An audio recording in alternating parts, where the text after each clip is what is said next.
Washington. Roger Stone, a longtime advisor and confidant of President Donald Trump, pleaded not guilty Tuesday to charges in the Russia investigation after a publicity-filled few days spent torching the probe as politically motivated. The political operative and self-proclaimed dirty trickster appeared for his arraignment at the federal courthouse in Washington. He faces charges that he lied to lawmakers, engaged in witness tampering and obstructed a congressional investigation into possible coordination between Russia and Trump's 2016 presidential campaign. Stone made no public statements as he arrived for the hearing in a black SUV. He waved to a small crowd of supporters chanting that he did nothing wrong and holding up glowing photos of him. And he largely ignored a group of protesters yelling, "Lock him up," and carrying signs reading, "Dirty Traitor, read more." 4 takeaways from Trump confidant Roger Stone's indictment. Stone was arrested early Friday at his Florida home.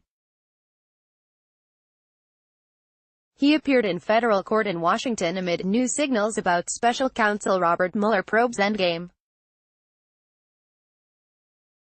Acting Attorney General Matthew Whitaker said Monday that the investigation is close to being completed, although an exact timetable is unclear.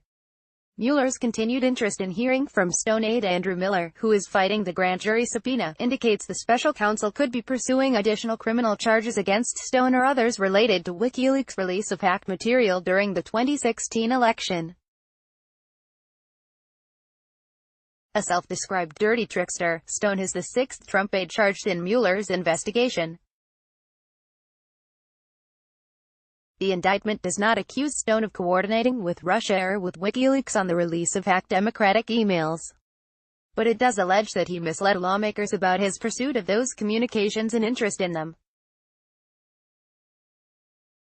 The anti-secrecy website published emails in the weeks before the 2016 presidential election that the U.S. says were stolen from Democrats by Russian operatives. Stone, who has alleged without evidence that the FBI used Gestapo tactics in arresting him, said he did nothing more than exercise his First Amendment rights to drum up interest with voters about the WikiLeaks disclosures. He said he never discussed the issue with Trump. "That's what I engaged in. It's called politics and they haven't criminalized it, at least not yet," Stone said Sunday on ABC's This Week. "All I did was take publicly available information and try to hype it to get it as much attention as possible, because I had a tip. The information was politically significant and that it would come in October," he added. Tuesday's arraignment could inspire the same circus-like atmosphere that surrounded his Friday court appearance in Florida, where Stone emerged from the building in a blue polo shirt, flashed a Richard Nixon victory sign, predicted his vindication and vowed that he would not bear false witness against the president, "Nor will I make up lies to ease the pressure on myself." It's unclear whether Mueller's prosecutors will look to have Stone locked up pending trial or whether they will simply recommend conditions that would allow him to remain free on bond.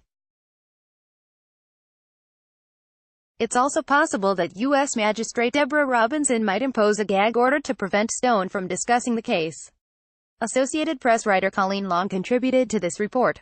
Read more. Read the full charges against Trump confidant Roger Stone.